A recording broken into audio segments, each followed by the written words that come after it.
चिंतन आनंदाची गुरुकिल्ली भाग 3। नमस्कार श्रोते हो।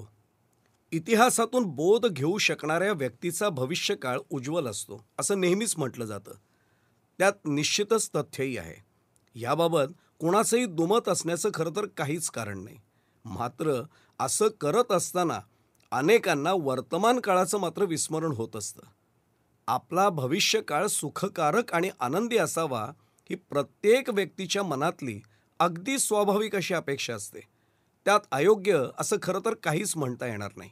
पण भविष्यकाळ आनंददायक व्हावा यासाठी वर्तमान काळात केवळ आणि केवळ कष्टच करत राहणं, आपल्या आवडीच्या विषयांकडे पूर्णपणे दुर्लक्ष करणं, कोणताही छंद जोपासता येण्यास असमर्थ ठरणं आणि त्यासाठी आपल्याला मोकळा वेळ मिळतच नसल्याची लंगडी सबब पुढं करणं, या सर्व गोष्टी आपल्याला आनंदापासून दूर नेत असतात हे आपण आवर्जून लक्षात घेण्याची आवश्यकता आहे। केवळ आवश्यक ते नियोजन करण्याचा भाग वगळता भविष्याचा फार विचार करत बसू नये। त्याऐवजी नेहमी वर्तमानात जगायला शिकावं। भविष्याची चिंता करता करता आपला वर्तमान काळ वाईट व्हावा असं कधीही घडू देऊ नये।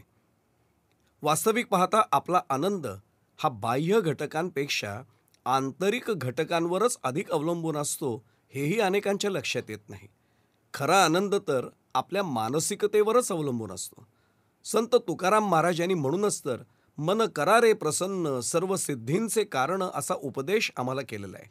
संत कबीरांनी देखील मन चंगा तो कटोती में गंगा असं याच कारणास्तव म्हटलंय।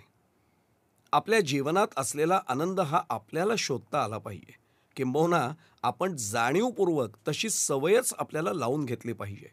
खरं तर आपल्याला सर्वच गोष्टींमधून अगदी सहज आनंद मिळवता येतो। अर्थात त्यासाठी आपलं मन आणि हृदय हे समुद्रासारखं अत्यंत विशाल असावं लागतं। असं असलं तर जीवनातल्या प्रत्येक गोष्टीतून आपल्याला आनंद अगदी सहज सापडत जातो। जीवनाकडे पाहण्याचा दृष्टिकोन हा नेहमी सकारात्मकच असला तर अगदी छोट्या छोट्या गोष्टीतून देखील आपल्याला भरपूर आनंद मिळू शकतो। ही आनंदाची गुरुकिल्ली खरं तर कोणालाही अगदी सहज मिळवता येण्यासारखी आहे। आपल्या व्यक्तिगत जीवनात आपण कोणाविषयी कधीही मनात आकस धरू नये। कोणत्याही कारणास्तव कोणाचाही राग, द्वेष किंवा मत्सर करू नये। एखादी चूक जरी घडत असली तरीही मोठ्या मनानं नेहमी सर्वांना क्षमा करता आली पाहिजे। कोणत्याही गोष्टीची चिंता आणि नकारात्मक विचार हे आपल्याला आनंदापासून परावृत्त करत असतात आणि खरं तर त्यामुळेच जीवनाचा निखळ आनंद आपण उपभोगू शकत नाही। म्हणूनच तर जीवनात नेहमी सकारात्मक विचार करण्याचीच सवय लावून घेणं ही अशा परिस्थितीत आनंदाची गुरुकिल्ली ठरत असते।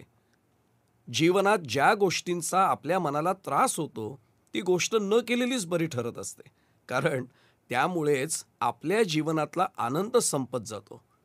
आनंदाची गुरुकिल्ली हरवण्यामागचं एक मुख्य कारण आपण लक्षात घ्यावं लागतं। आपल्यापैकी अनेक जण विनाकारण आपली तुलना इतरांशी करतात आणि मग त्यामुळे आपल्या जीवनात स्वतःहून दुःख ते ओढवून घेत असतात। म्हणूनच स्वतःची तुलना कुणीही कधीही कोणाशीही मुळीच करून घेऊ नये, कारण असं करण्याचा कोणताही लाभ होत नसतो। उलट त्यामुळे केवळ आणि केवळ दुःखच आपल्या वाट्याला येत असतं।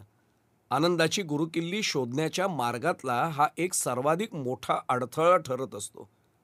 आपल्या जीवनात सर्व काही चांगलंच होईल असा दृढ विश्वास सतत आपल्या मनात ठेवावा आणि कितीही दुःख संकट आली तरी त्याला हसत हसतच सामोरं जावं। ही सवय लावून घेणं ही देखील आनंदाची एक गुरुकिल्लीच ठरते।